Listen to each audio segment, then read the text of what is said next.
It was the third cup of coffee that did it. It's always the third. At least, that's what I tell myself now. That third cup of coffee, sitting alone at the kitchen counter, staring at my reflection in the dark window, was the moment I should have known everything was about to change. But how could I? How could I possibly have known that the very thing I'd been building for the last 10 years was not just a company, but the trap I was walking into? I had been up all night, again, working on the expansion plans, perfecting every detail. It was a pattern by now. I'd become a machine, obsessed with every part of the business. Somewhere along the way, I stopped being the person I used to be, stopped being the guy who'd sit on the porch with his wife and joke about the future. The company had taken over everything, and I'd let it. But the last few weeks, they had been strange. It wasn't just the exhaustion talking. No, something was off. My wife, Lila, had been acting differently. I'd noticed it first in the way she spoke, like she was measuring each word she said. The way her eyes would dart away whenever I asked her about the numbers, about the meetings, about the direction we were taking. I wasn't an idiot. I could feel something shifting, something deep within the walls of our lives. But I ignored it. I chose to ignore it. Why? Because I trusted her. Lila had always been the one who had my back. She was my partner, my equal. But that morning, well, I wish I had seen it coming. If only I had paid more attention. I had just sat down with my coffee, ready to dive into another spreadsheet when I heard her voice from the hallway. "We need to talk," she said, her tone flat. I don't know what I expected, but it wasn't that. "What's wrong?" I asked, already dreading what was about to unfold. I had no idea how wrong I was.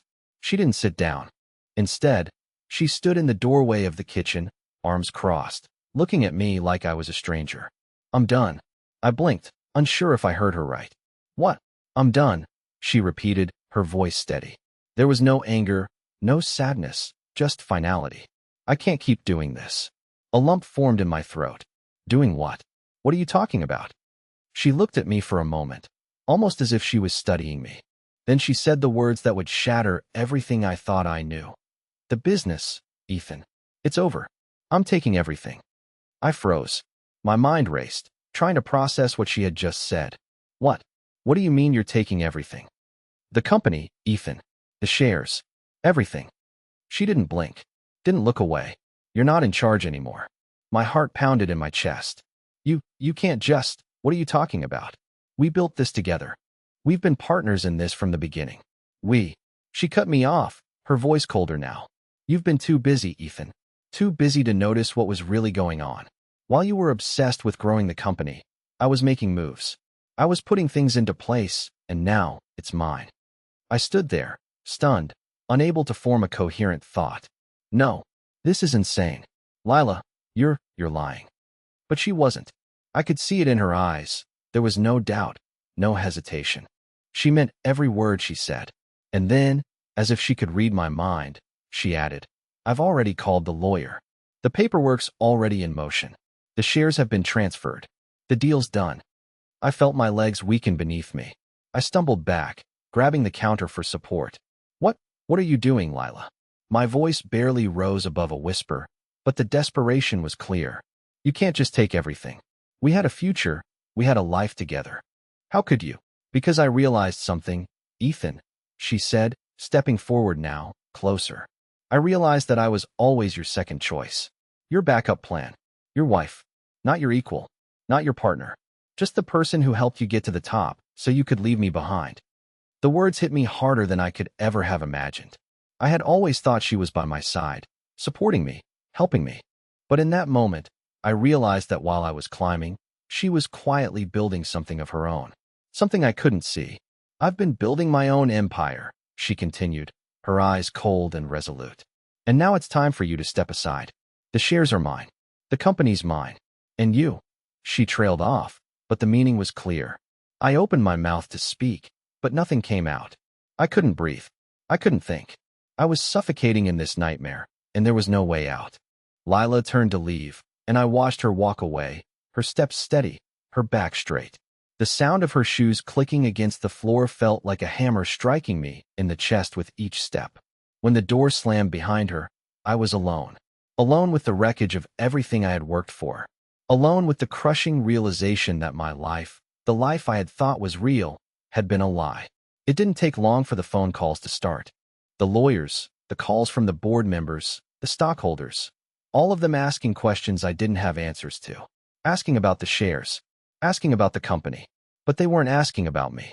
They were asking about her. Lila had already taken control. I was nothing more than a figurehead now. A ghost. I don't know how I managed to sleep that night. But when I woke up, I knew I had to make a choice. I could either accept the life she had just handed me, or I could fight. But how do you fight when the one person you trusted more than anyone has already won? And more importantly, how do you fight when you've already lost everything? I don't know how long I stood there, frozen in place, my mind scrambling to process what Lila had just done. It felt like time had stopped, like I was in a limbo of disbelief. How could this happen? How could she, the woman I trusted more than anyone, turn on me like this? My legs were shaky as I walked into the living room, pacing back and forth. My thoughts were jumbled. I tried calling her, but my calls went straight to voicemail. I tried reaching out to our lawyer, Neil, but I couldn't get a hold of him either. It was like they had all disappeared, leaving me to drown in this mess alone. I grabbed my phone, desperately searching through emails and documents for any sign that this was some kind of mistake. But I found nothing. Nothing that even hinted at the idea that I had been blindsided. There was nothing in the paperwork. No warnings. No clues. Just a cold, hard fact that hit me like a ton of bricks. She had taken everything. The sound of the front door opening broke through my spiraling thoughts. I turned around to see Lila standing in the doorway, her face expressionless, like she had already moved on to the next chapter of her life. "I told you, Ethan," she said, her voice almost too calm. "You were never really in control. How could you do this?" I asked, my voice shaking. "You're my wife. We built this together. You can't just walk away and take everything. It's not right. You're destroying everything we've worked for." She sighed, as if she were exhausted by my questions. "You just don't get it, do you? You were so busy with the business, so obsessed with expanding, that you didn't even notice me slipping away. You didn't notice the way I was building my own path, my own future, while you were drowning in spreadsheets and projections." My heart raced as I realized the truth. Lila had been planning this for months, maybe even years. She had been methodical, careful, waiting for the right moment to make her move. And she had done it with precision, making sure that I wouldn't see it coming. She had been the silent architect of her own empire, while I had been the fool, thinking I was the one in charge. "I never wanted this, Ethan," Lila said, her eyes softening for a moment. "But you left me no choice. You stopped seeing me. You stopped hearing me. All I wanted was a partner. But you treated me like a side note. Like I was just here to help you succeed." I could feel the anger building inside me, but I swallowed it down, fighting to stay composed. "You want me to just accept this? That everything we've built is just gone? That the company, my life's work, is now yours? How do you expect me to just move on from that?" Her gaze hardened again. "You're not the only one who worked hard, Ethan. You might have started it, but I've been here every step of the way. Every decision, every move, every sacrifice. You think you're the only one who suffered? You think I didn't make sacrifices too? But I wasn't content to just play second fiddle to your dreams anymore. I wanted more." She stepped closer to me, her voice dropping lower, almost a whisper. "And now, I have everything. The company, the shares, the control. I'm finally free." I stood there, my chest tightening as her words sank in. "You think this will make you happy? Taking everything from me? You think this is what you really want?" She looked at me, her expression unreadable. "I don't care what you think, Ethan. I'm done with you. And I'm done with your dream. This is about me now. And you're just in the way." With that, she turned and walked out of the room, leaving me standing there, my mind reeling, trying to make sense of what had just happened. How had we gotten here? How had the woman I loved, the woman I had trusted above all others, completely dismantled everything I had worked for? I spent the next few days in a fog, moving through life like a zombie. I called Neil, our lawyer, over and over again, but I couldn't get through. I tried to contact the board members, but it was the same story. No answers. No explanations. They were all on her side now, supporting her, backing her decisions. It was like I had never existed in the first place. Then, one afternoon, I received a letter. A legal document, detailing the transfer of all company shares to Lila's name. It was official. I was no longer the owner. No longer in control of anything I had built. I stared at the letter for what felt like hours, unable to comprehend what it was telling me. I had spent so many years sacrificing, fighting, working nonstop to get here, and in a matter of days, it had all been stripped away. But what hurt more than losing the company was losing her. Losing the woman I had trusted, the woman I thought I knew. She had become a stranger to me. The next morning, I decided to confront her again. I needed answers. I needed to know why she had done this. I needed to understand what had changed between us. So, I went to her office, the place where we had built our dream together. When I arrived, the office was empty. The desk where we had made our plans, where we had signed contracts and talked late into the night about the future, was bare. The walls, once filled with our achievements and memories, now felt cold and sterile. The room felt like a mausoleum of everything that had died between us. I picked up the phone on her desk and dialed her number. She answered on the first ring. "I told you I don't want to talk, Ethan," she said, her voice distant, detached. "It's over. Don't come here again." I tried to hold it together, but I couldn't. Why? Why did you do this? What did I miss? Why did you turn on me? There was a pause on the other end of the line. Then, she spoke, her voice tinged with something I couldn't quite place. Regret, perhaps. Or maybe it was just finality. "I didn't turn on you, Ethan. You turned on me. I was always there, but you couldn't see me anymore. I had to make a choice, and I chose me. I'm sorry it had to be this way." I couldn't respond. The words felt like they were being choked back, stuck in my throat. She had made her choice. And in the end, I had never even realized I was being played. I don't know what exactly I expected when I arrived at Lila's office that day. Maybe I thought she would be waiting for me, tears in her eyes, ready to apologize, to take it all back. But no, that's not what happened. When I saw the emptiness of that office, I felt something worse than anger. It was a cold, suffocating feeling, like everything I had worked for, every sleepless night, every sacrifice, had just been a game to her. A game I never knew I was playing.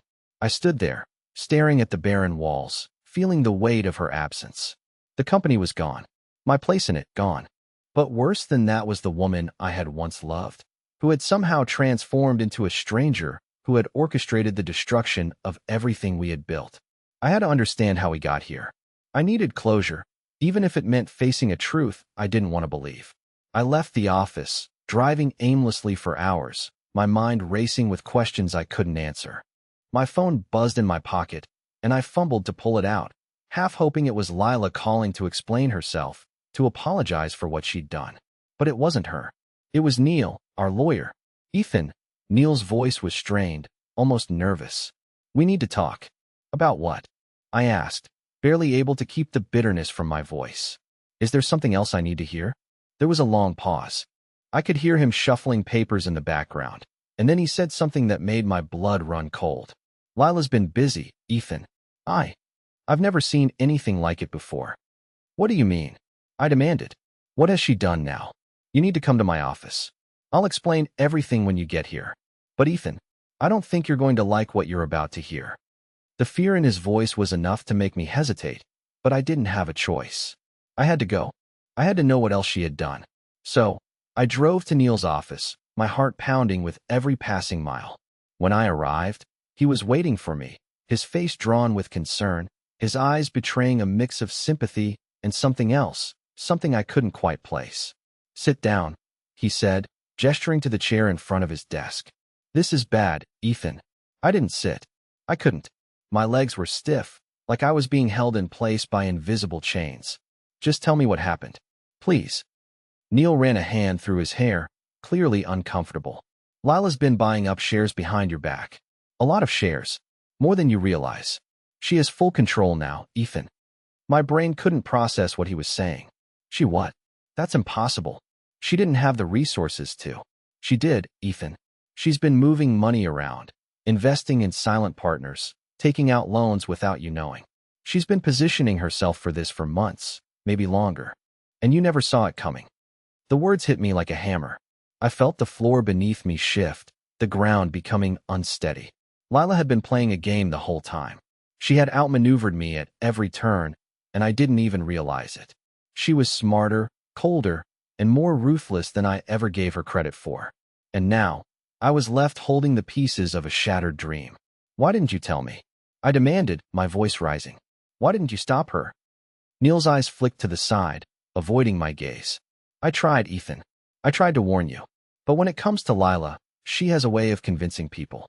And the truth is, you were too focused on the company. You didn't see the bigger picture. Don't you dare blame this on me, I snapped. You're the one who was supposed to protect me. You're the one who should have told me what was happening. Neil swallowed hard, his face pale. I know. And I'm sorry. But it's too late now. She's made her move. And you're no longer in control. I felt a sickening chill spread through me, like someone had poured ice water down my spine. I had spent years building this company, putting everything I had into it. And now, in a matter of days, Lila had taken it from me. She had taken everything. The shares, the control, the power. And she had done it all without a single word of warning. I want to fight this, I said, my voice low but determined. I want to take back what's mine. Neil hesitated, looking at me with a mixture of pity and concern. Ethan, I don't think you understand. She's covered every angle. She's protected herself legally. You can't fight this. It's over. Don't tell me it's over, I hissed. I'm not going down without a fight. You'll help me. You'll find a way to make this right. Neil opened his mouth, but before he could say anything, my phone buzzed again. I looked down, seeing Lila's name flashing on the screen. My heart skipped a beat, a surge of hope rushing through me. Maybe she was finally ready to talk. Maybe this was my chance to fix things, to make her see reason. I answered the call without thinking. Lila. There was a brief silence on the other end of the line. Then she spoke, her voice cold, calculated. I see you've spoken to Neil. What's going on, Lila? I asked, my voice shaking. Why are you doing this? Why are you taking everything from me? I'm not taking anything from you, Ethan, she said, her tone eerily calm. I'm just taking what's mine. What was always mine. The words were like a slap in the face. I couldn't understand it. All these years, I had believed in us, in our partnership. I had trusted her more than anyone, and now I was nothing more than a pawn in her game. You've won, okay? I said, my voice breaking. You've got everything. Just tell me why. She didn't answer right away. Instead, there was a long pause, as if she were considering how to phrase it. Then, in a voice that sent a chill down my spine, she said, because I realized something, Ethan. I don't need you. I never did. I couldn't respond. The words were too much. I had spent my life believing we were in this together. And now, it felt like the world was crumbling around me, and the woman I had trusted was standing at the top, watching it all burn. I hope you understand now, Lila continued. This was never about us. This was always about me. And now, I'm in control, and there's nothing you can do about it. With that, she hung up. And just like that, the final thread of hope snapped. I was alone. Alone with nothing but the wreckage of everything I had built. And there was no going back. The days blurred together after that conversation. It felt like I was in a waking nightmare that I couldn't escape. I went through the motions, putting on a mask for the world. But inside, I was falling apart. I had always been driven, always focused on the bigger picture, but now, everything I had built, everything that had defined me, was slipping through my fingers.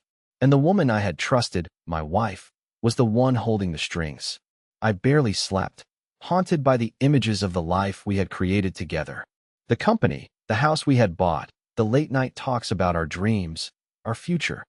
It all felt so fake now. I had been living a lie. But the truth, the one Lila had so easily exposed, was that I had been too blind to see what was happening under my nose. She had never been the partner I thought she was. She had been playing a much longer, much more dangerous game. I couldn't let go. Not yet. I refused to believe that I was powerless. There had to be a way to get it all back. My company, my life, my dignity. I wasn't going to let her destroy everything without a fight. But the more I thought about it, the more I realized how little I actually knew about what was happening behind the scenes. Lila had been pulling strings in the background for months. No, years. And I had been too consumed with work to even notice. I knew I had to act fast. Time was running out. But first, I had to find out exactly what Lila had done to lock me out of everything. I had to understand the depth of her betrayal, and I wasn't going to do it alone. I needed allies. But not just any allies. I needed people who had been close to Lila, people who might have seen what I couldn't. I reached out to an old business associate of mine, Daniel. He had been with me since the beginning, helping to build the foundation of the company. He knew me, and he knew the business inside and out. He was one of the few people I could trust, but even then, I wasn't sure where his loyalties stood. Daniel didn't answer my call at first. I left message after message, but he didn't respond. Maybe it was because Lila had already planted the seeds of doubt in his mind, or maybe it was because he had his own stake in the company. Either way, I couldn't let that stop me. I needed answers, and I needed them now. 2 days later, I received a message from him. The text was short, but it told me everything I needed to know. Meet me at the old warehouse. 10 p.m. Don't bring anyone.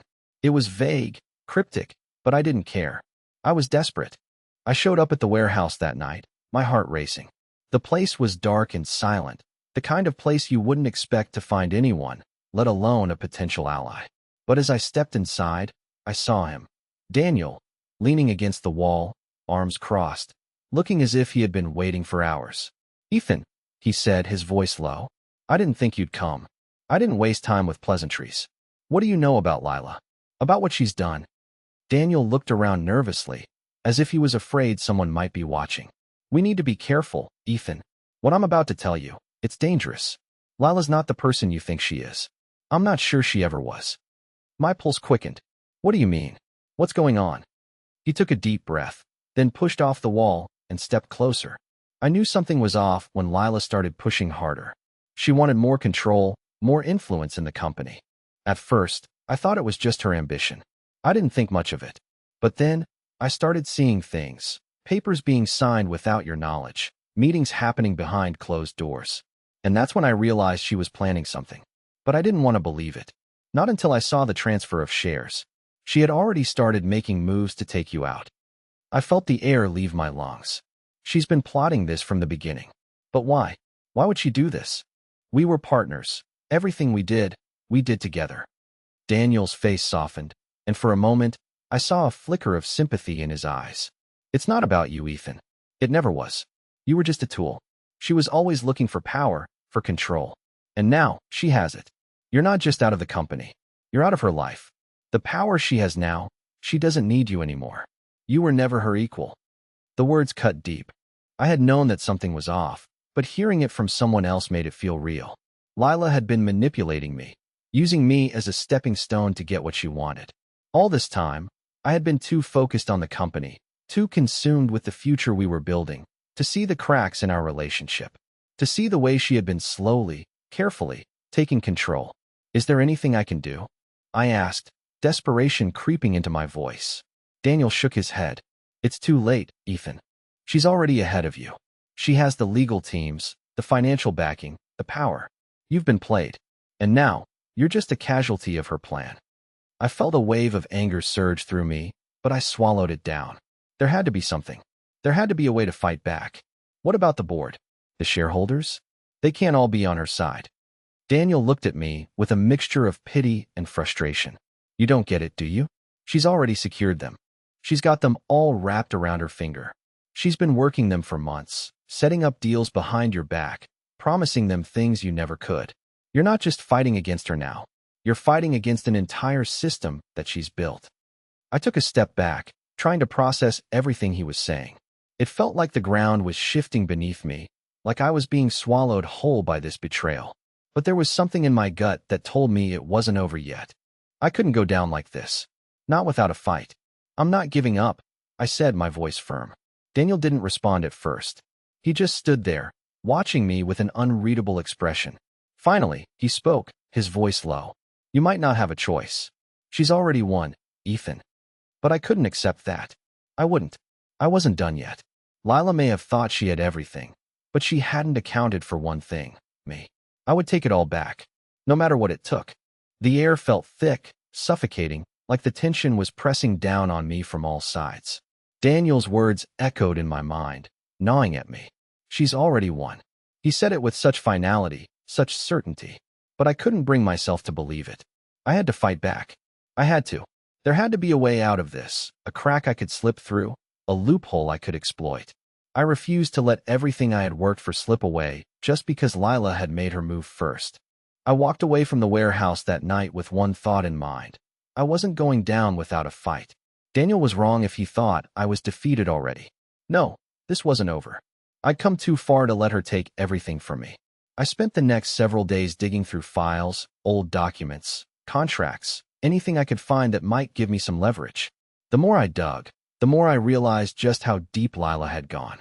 She had her fingerprints on everything, from financial documents to legal agreements. It wasn't just the company she had taken control of, it was my entire life. Every decision I'd made had been manipulated, carefully crafted to suit her own plans. One night, as I was going through some old emails, I stumbled upon something that made my blood run cold. A single email from one of the board members, dated 3 months ago. It was addressed to Lila, and it was clear from the tone that they had been in close communication for quite some time. The subject line was simple: next steps. But it wasn't just the subject line that caught my eye, it was the content. In the email, Lila had outlined the exact steps she would take to remove me from the company, including plans to take full control of the shares without my knowledge. It was meticulous, calculated, and ruthless. She had set everything in motion long before I had even realized what was happening. I had been so focused on the day-to-day operations, on the success of the company, that I had completely overlooked the fact that the one person I trusted the most was planning my downfall from within. I sat back in my chair, feeling the weight of the betrayal crushing me. I had spent so much time fighting for the company, for the future we had envisioned together. And now, I was the one left in the dust, trying to piece together the remnants of a life I thought I understood.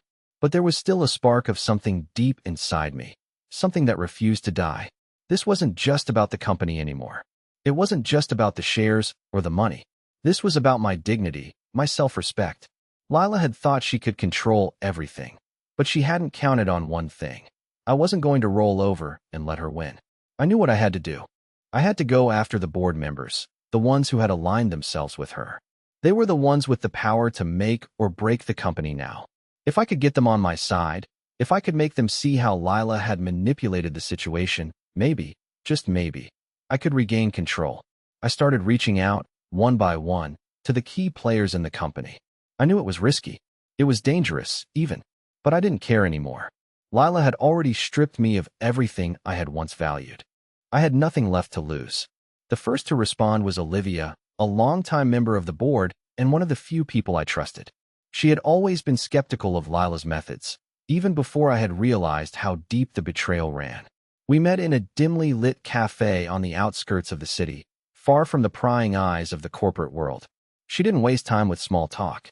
"I know why you're here, Ethan," she said, her voice barely above a whisper. "And I don't like it. I don't like what's happening. But I need you to understand something. Lila has already made her move, and she's not backing down." "I know," I said, my voice thick with frustration. "But I can't just let her get away with it. She's taken everything. My company, my life.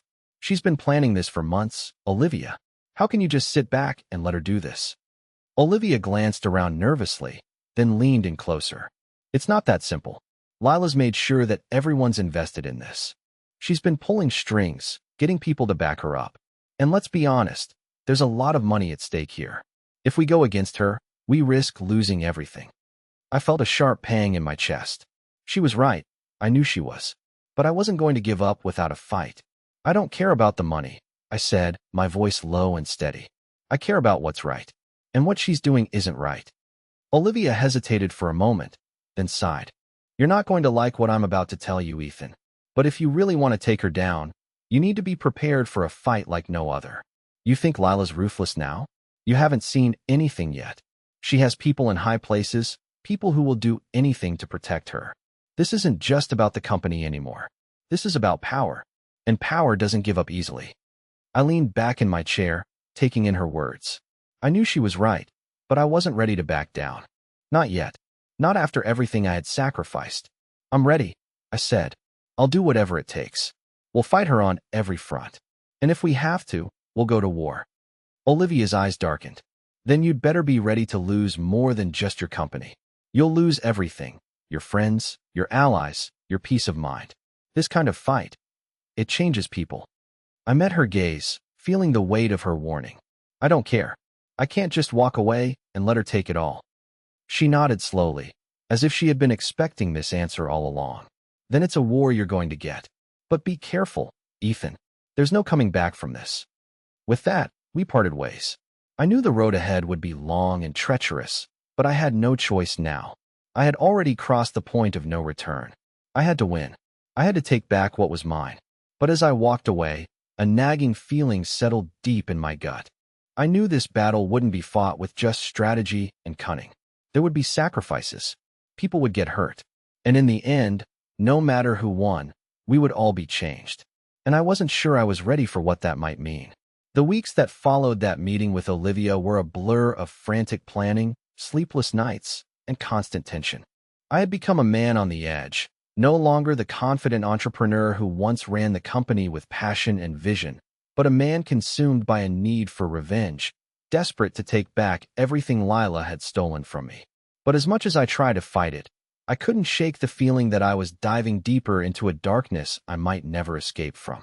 There were moments when I would sit alone, late at night, and wonder if it was even worth it anymore. Maybe I should just walk away, leave it all behind, and let her have her victory. But then I would remember the way she had coldly taken control, the way she had dismissed me so easily, like I was nothing. That was the moment I would rise again, driven by a mix of anger and pride. I couldn't let her get away with it. I couldn't let her think she could just walk all over me.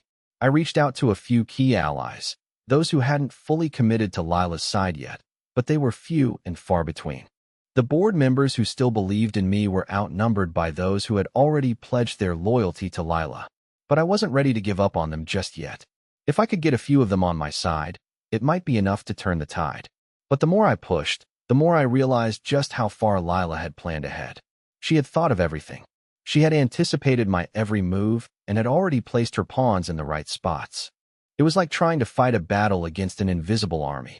Every time I thought I had gained some ground, I would find out that she had already secured her position, leaving me with nothing but a hollow victory. Then, one afternoon, I got a call from an unexpected source.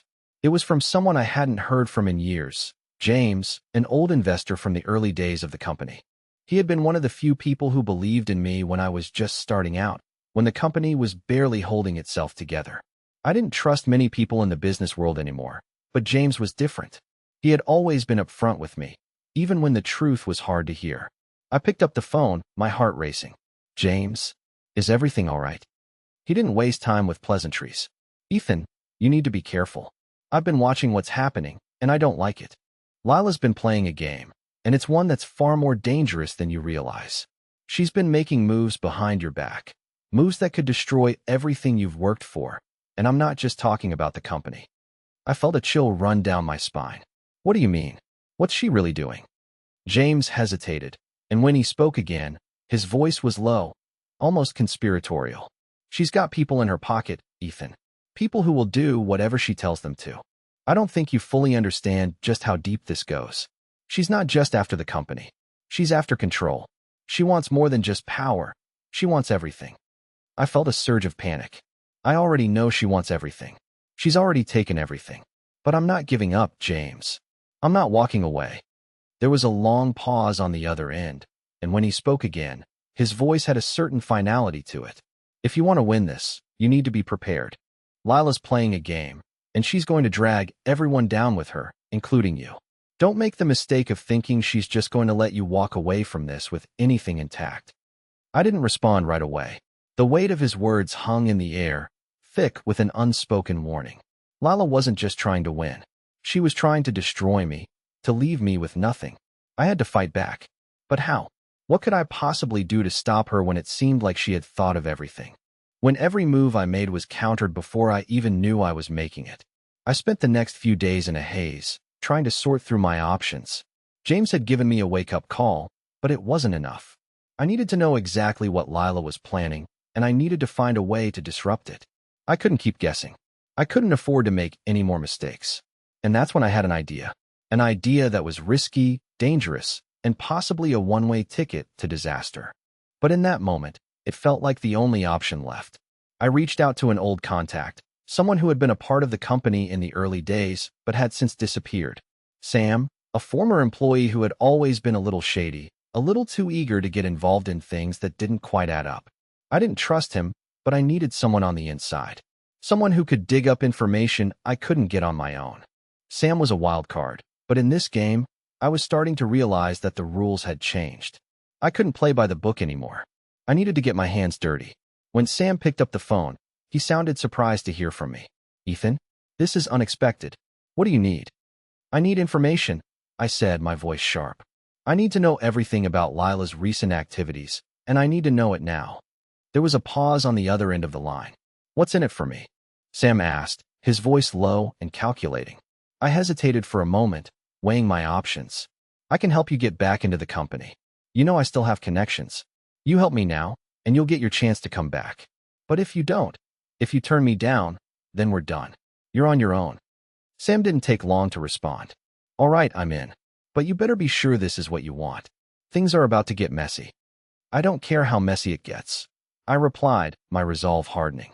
I'm in this for the long haul, and I'm going to make sure Lila regrets ever thinking she could take everything from me. We agreed on a plan.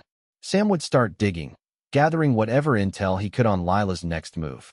He'd infiltrate her network, get close to her associates, and find out where she was vulnerable. I wasn't sure how much I could trust him, but I had no other choice.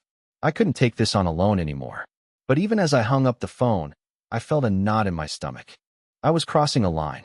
I was getting deeper into a game where the stakes were higher than I could have ever imagined.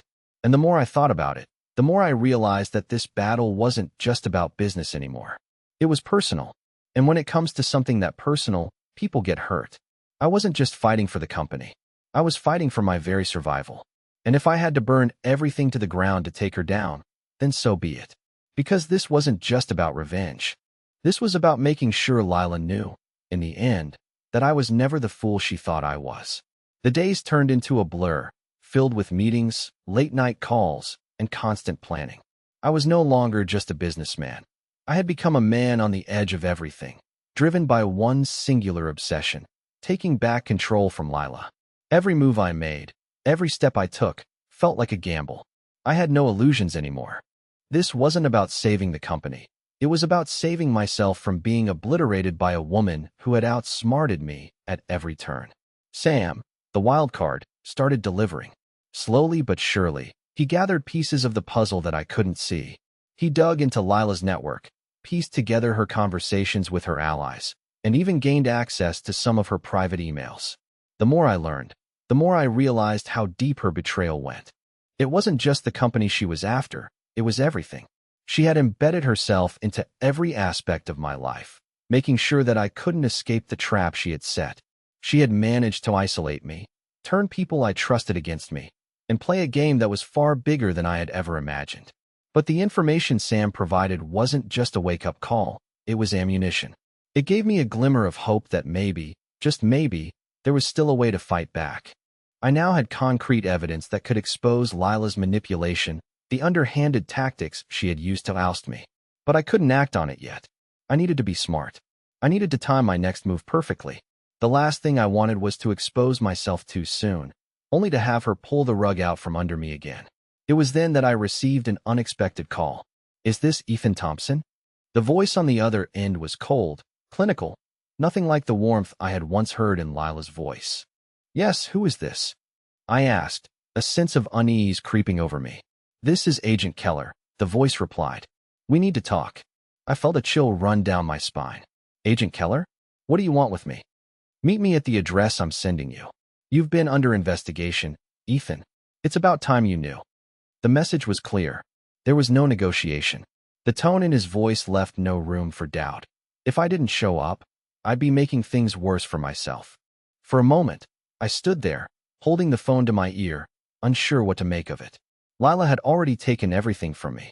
Had she gone so far as to involve the authorities? Or was this something else entirely? I didn't know who I could trust anymore. But I had no choice. I needed answers. So I agreed, and within an hour, I was on my way to the meeting. The address led me to an industrial area on the outskirts of town, far enough removed from the city center to be inconspicuous, but close enough to make it easy for me to reach. The place was dark, abandoned, and silent. I felt a knot in my stomach as I parked my car, knowing that whatever this meeting was about, it was about to change everything. When I stepped out of the car, I immediately felt a pair of eyes watching me. A tall man emerged from the shadows, wearing a dark suit, his face hard and unreadable. He wasn't alone. A few yards away, another figure stood, holding a briefcase, eyes scanning the area like they were expecting trouble. "Mr. Thompson," the first man said, his voice low and professional. "Glad you could make it. I'm Agent Keller, and I'm afraid we need to have a very serious conversation." "What is this?" I asked, my voice trembling with frustration. "I don't know what you think I've done, but I'm not." "Relax," Keller interrupted. "This isn't about your business dealings. At least, not directly." He stepped forward, glancing at the other man, who handed him the briefcase. The click of the latch sounded unnervingly loud in the quiet. "I'm here about your wife, Lila." The words hit me like a punch in the stomach. My heart skipped a beat. "What about her?" I asked, my voice barely above a whisper. Agent Keller opened the briefcase and pulled out several photographs. Pictures of Lila, taken from different angles, in places I recognized all too well. There were pictures of her with people I didn't know, men, women, some of whom were clearly not part of her social circle.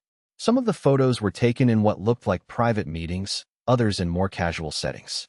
But one thing was certain, these weren't just casual snapshots. These were strategically taken, with one goal in mind: control. "Lila has been working with some dangerous people," Ethan, Keller said. "She's been playing both sides, making deals with people whose interests go far beyond just business. She's been under surveillance for months now, and we've been tracking her every move." I felt a wave of nausea wash over me as the implications of his words sank in. Lila wasn't just manipulating me in the boardroom. She was working with people who were dangerous, who had their own agendas. I couldn't believe it. The woman I had trusted with everything had been playing a game far more sinister than I could have ever imagined. "What does this have to do with me?" I asked, my voice shaking. Agent Keller met my gaze, his eyes cold and calculating. "We need your help, Ethan. We need to know what Lila's really planning. We believe she's involved in something much bigger than you or your company. And if she's going down, we need you to help us bring her down before it's too late." I stared at him, the weight of his words sinking in. I had thought I knew what betrayal was. I had thought I knew what it meant to be lied to be manipulated. But this was something else. This was a trap within a trap. And I didn't know if I was being offered a way out or just being dragged deeper into a game I couldn't control. I looked at the photographs in Keller's hands, then back at him. "What do you want me to do?"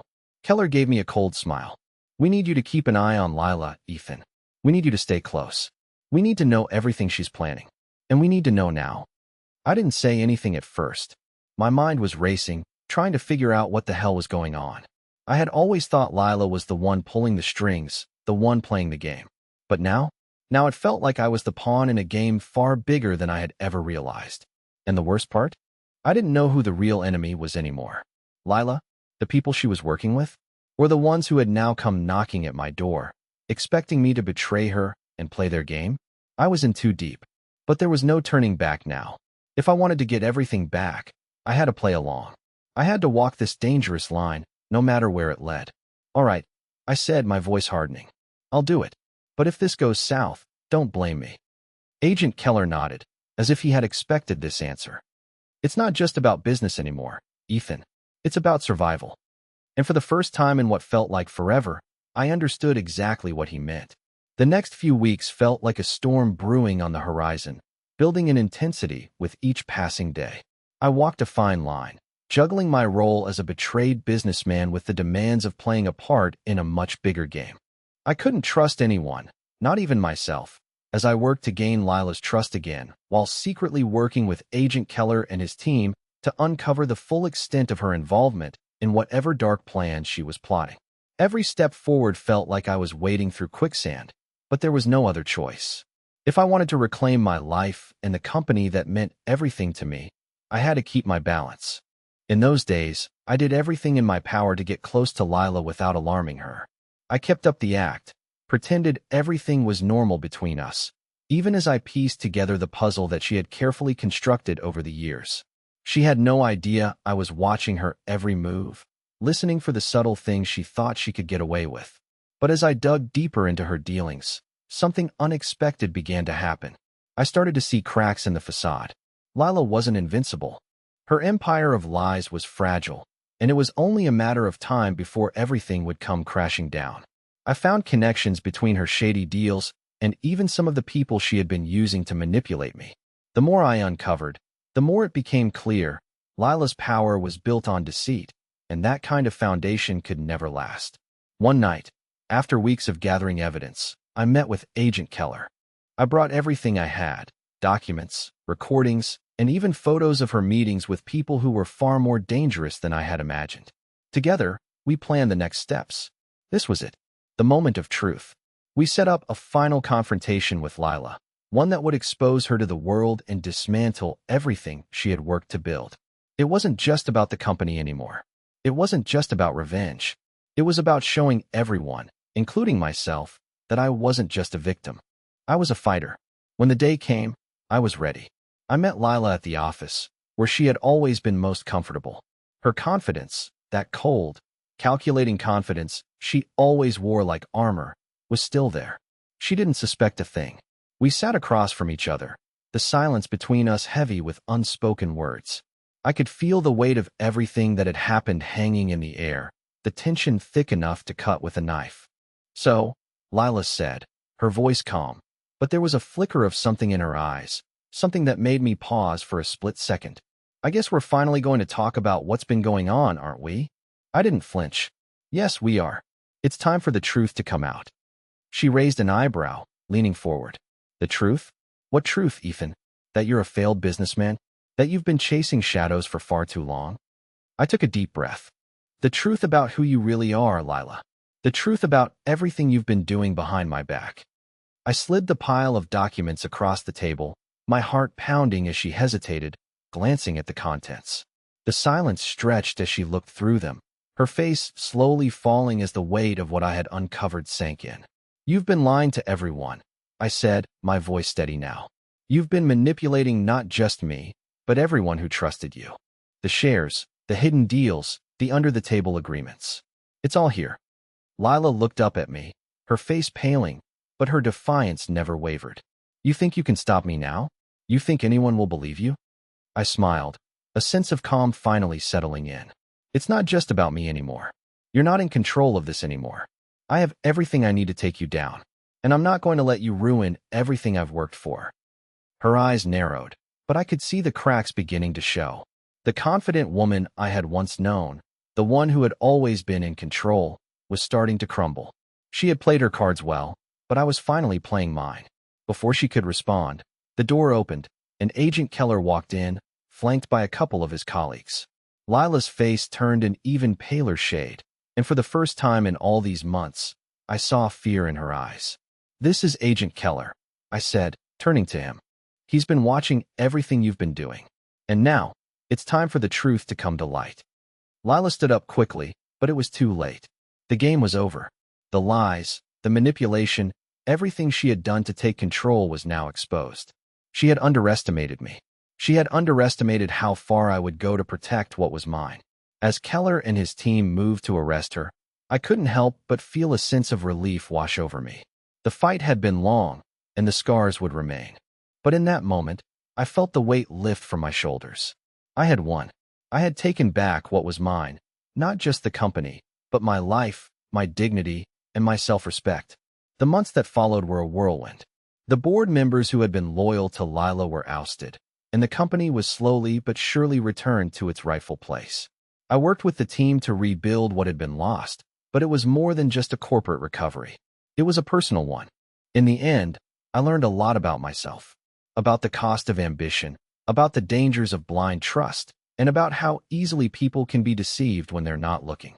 But I also learned that no matter how hard you fall, you can always rise again. And sometimes, the hardest battles are the ones that teach you the most about who you really are. I took the lessons from this dark chapter in my life and turned them into something better.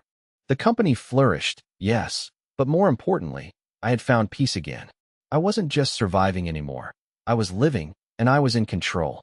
And for the first time in a long time, I could finally say, with conviction, that I had won.